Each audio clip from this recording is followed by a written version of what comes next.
창의력은 특별한 재능을 가진 사람에게만 있는 것으로 여기는 사람이 많습니다. 보통 사람도 창의력을 발휘할 기회는 또는 방법은 얼마든지 있습니다.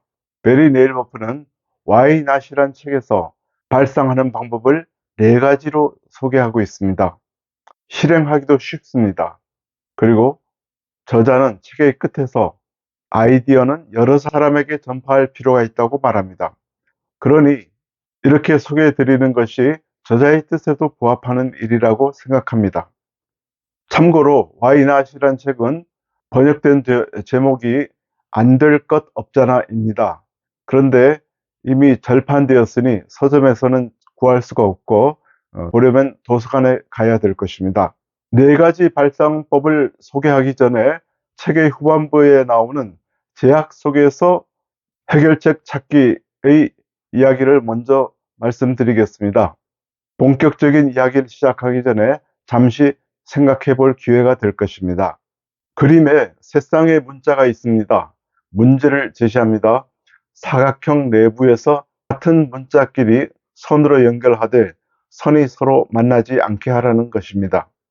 실행하기 위해서 눈에 띄는 B를 그림처럼 연결하면 A와 C는 연결할 방법이 없습니다. 답이 없어 보입니다.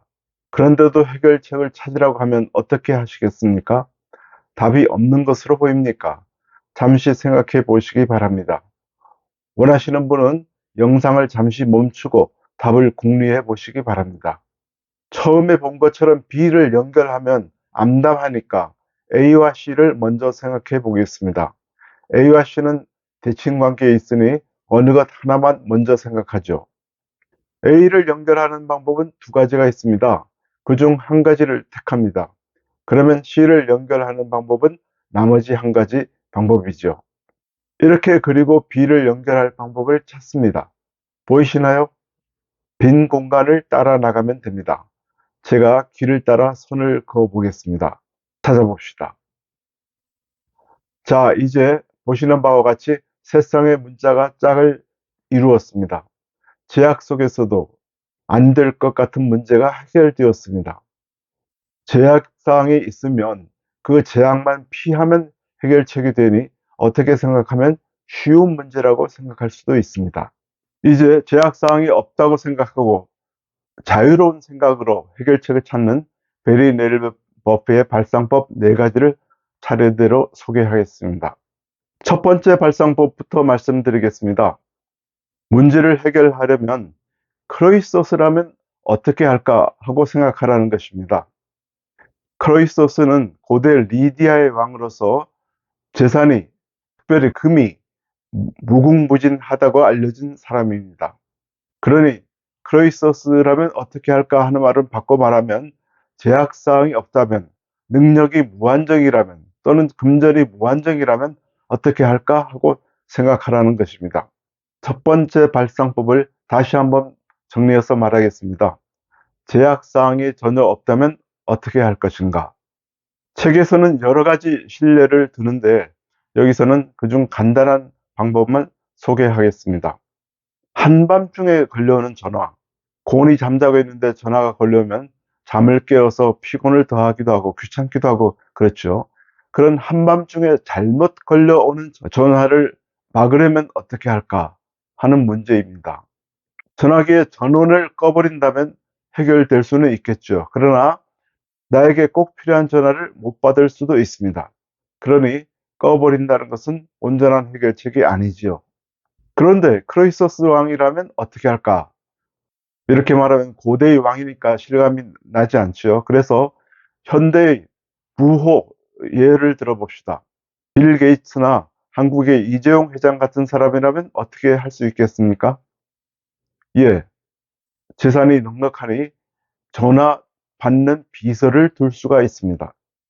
그러니까 제약이 없으면 이런 해결책이 나올 수 있는 것이죠. 그런데 보통 사람인 나는 어떻게 할 수 있습니까? 비서를 둘 수는 없죠. 그러니까 그런 비서를 두는 대신 통신회사가 시스템을 만들어서 상품화할 수 있습니다. 요점은 일단 한계, 즉 금전이나 능력상의 제약이 없다면 어떻게 할까 하고 해결책을 찾아보라는 것입니다. 그런 다음에 그 해결책을 자동화한다든지 또는 차선책을 찾는다든지 해서 해결책을 실현 가능한 것으로 만들어 볼 수 있다는 것입니다. 다음에 두 번째 발상법은 내부화입니다. 우리는 주변에서 문제를 개선한다는 것이 다른 부작용을 일으켜서 효과가 없는 경우를 많이 보게 됩니다. 그러니까 내부화란 말은 전체의 관점에서 해결책을 찾으라는 것입니다. 이것도 간단한 예를 들어보겠습니다. 항공사가 시간을 얼마나 준수하는가 하는 걸 생각해 봅시다. 일반적으로 항공사의 시간표를 보면 항공기가 이륙해서 다음 기착지에 착륙할 때까지의 시간을 보통 말합니다. 그런데 승객의 입장에서는 항공사에 도착해서 수속을 밟기 시작해서 다음 항공사의 기착지에서 수화물을 찾아 나올 때까지의 시간이 전체 시간입니다. 그렇게 따지면 항공 시간보다 훨씬 긴 시간이 되지요. 승객의 입장에서는 이 전체 시간을 단축하는 것이 실질적인 시간 단축 또는 시간 준수가 될 것입니다. 이것이 내부화의 예의죠. 이런 예를 하나 더 말씀드리죠. 자동차 도난 방지 장치입니다. 우리 주변에서 흔히 볼 수 있는 것은 경고음이 울리는 장치입니다. 그런데 다른 도난 방지 장치가 하나 더 있습니다. 우리나라에는 아직 없는지 모르겠습니다만은 GPS 추적 장치이죠. GPS 추적 장치를 차 주인 외에는 아무도 모르는 어느 부위에 설치해 놓으면 자동차 도난한 사람이 어디에 가든지 찾아낼 수가 있습니다. 베리 넬버프는 경고음이 울리는 도난 장치로는 자동차 도난을 막을 수가 없다고 합니다. 경고음이 울리지 않는 차만 도난하면 되니까요. 그런데 GPS 추적 장치를 달면은 전체 차량의 30%만 설치해도 도난을 거의 막을 수 있다고 주장합니다. 도난법이 GPS 추적 장치가 어디에 있는지 알 수가 없으니까요. 도난을 막을 수가 있다는 이야기입니다. 그러니까 미국의 일부 주에서는 이 GPS 추적 장치를 다는 차량에 대해서는 보험료를 할인해주는 제도가 있다고 합니다. 넬버프가 말하는 경고음이 울리는 장치로는 자동차 도난을 막을 수 없다고 하는 주장이 설득력을 가집니다. 우리가 흔히 말하는 풍선 효과라는 것이 있죠. 풍선의 한 부분을 누르면 다른 데가 또 부풀어 오르는 것이죠. 내부화라고 하는 것은 전체 관점을 갖자는 것이니까 풍선의 일부만 누르는 것이 아니라 전체를 보라는 이야기입니다. 책에서는 앞의 예와 마찬가지로 이 두 번째 해결책에 대해서도 여러 가지 신뢰를 들고 있습니다. 말씀드린 앞의 두 가지 발상법은 문제를 해결하기 위한 발상법입니다. 앞으로 말씀드릴 두 가지 발상법은 해결책에서 문제 찾기라는 발상법입니다. 이미 나온 해결책을 이용해서 문제를 찾자는 것이니까 그 응용 범위는 굉장히 넓어질 수 있습니다. 그러니까 세 번째 발상법은 다른 용도는 없는가입니다. 이미 나와 있는 해결책을 이용해서 다른 문제를 해결할 수 있는 방법을 찾아보자는 것입니다. 짧은 말로 표현하면 전환이라고 합니다. 우리 주변에서 예를 찾자면 포스트잇을 들 수 있습니다. 원래 포스트잇은 다른 목적으로, 다른 용도로 사용하려고 개발한 제품입니다. 그런데 이 제품을 원래의 용도가 아니라 다른 여러 가지 용도로 사용할 수 있습니다. 굉장히 다양한 용도로 사용하고 있죠. 그런가 하면 묵직이라고 말하는 섬유가 있죠. 상업상 명칭은 벨크로입니다. 이 벨크로는 들에 나가서 옷에 잘 들러붙는 식물을 보고 그 특성을 이용해서 만들었습니다. 그러니 이미 있는 해결책은 아니지만 이미 있는 현상을 이용해서 새로운 섬유를 만든 것이죠. 한 가지 더 말하죠. 가톨릭에는 악마의 변호사라는 제도가 수백 년간 유지되었습니다. 악마의 변호사가 뭐냐면 성인을 시성할 때 성인이 될 만한 자격 요건을 사람들이 이제 검토하기 시작합니다. 그러면 반드시 한 사람은 다른 역할을 하게 합니다. 즉, 그 대상자가 성인이 될 수 없는 증거를 모아서 말하게 하는 것입니다. 그렇게까지 증거를 다 수집해서 통과되어야 성인으로 시성을 받을 수 있습니다. 이 제도는 고대 이스라엘에서 만장일치 판결은 무효라는 전통을 이어받아서 만든 것입니다. 오늘날 조직에서도 잘 이용할 수 있습니다. 승진 심사를 할 때에 승진 대상자에 대해서 자격이 어떤 것이 있다는 것만 논의할 게 아니라 자격이 없다는 반론도 허용하게 하는 것이 온당한 방법일 것입니다. 뿐 아니라 기업 내에서 의사결정을 할 때에도 찬성하는 사람만 둘 것이 아니라 항상 반대자를 두어서 의도적으로 두어서 충분히 논의를 해서 의사결정하게 하는 방법이 현명한 방법입니다. 다음 네 번째 발상법도 알려진 해결책을 이용하는 방법입니다. 어떤 해결책이 있으면 반대로 생각하기입니다. 이 발상법은 응용 범위가 넓어서 뒤집어서 생각하기, 대칭으로 생각하기 등으로 바꾸어서 사용할 수도 있습니다. 예를 들어서 자동차 조향 장치는 앞바퀴를 움직여서 방향을 전환합니다. 그런데 뒷바퀴를 움직여서 방향을 돌리면 어떨까 하고 생각해 볼 수 있습니다. 실제로 그런 예가 있죠. 포클리프트가 있습니다. 포클리프트는 뒷바퀴를 돌려서 방향을 전환하게 되어 있습니다. 그 이점이 무엇인가요?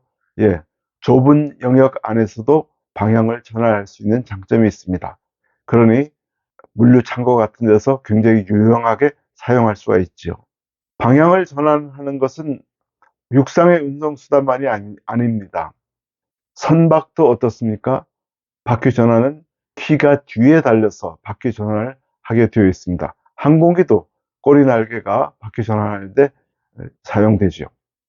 그뿐만이 아닙니다. 냉장고 속에 있는 식재료 중에도 뚜껑이 아래로 가게 넣어진 것들이 있습니다. 왜 그런 걸 만들었죠? 예, 사용하다가 끝부분을 짜낼 때 어려우니까 끝까지 낭비 없이 다 사용하게 만든 것이 뚜껑이 아래로 가게 만든 것들입니다. 그야말로 뒤집기의 사례이죠. 좀 다른 이야기도 하죠. 베리 넬버프는 경쟁자의 반대말을 생각해 보라고 합니다. 이때까지 쓰던 용어 중에는 사전에는 경쟁자의 반대말이 없지요. 넬버프는 경쟁자의 의미를 다시 한번 생각해 봅니다. 그 의미를 이렇게 정의합니다. 경쟁자란 우리 회사의 제품이나 서비스의 가치를 떨어뜨리는 자, 떨어뜨리는 회사라고 말합니다. 그러면 그 반대말은 어떻게 정의할 수 있겠습니까? 우리 회사 제품의 가치를 높여주는 역할을 하는 회사. 그게 경쟁자의 반대말이죠. 그래서 베리 넬버프는 새로 만든 말로서 보완자라고 했습니다. 우리 회사 제품의 가치를 높여주는 회사, 보완자이죠. 이렇게 만들고 나니까 경쟁의 개념을 다시 생각하게 만들어줬습니다.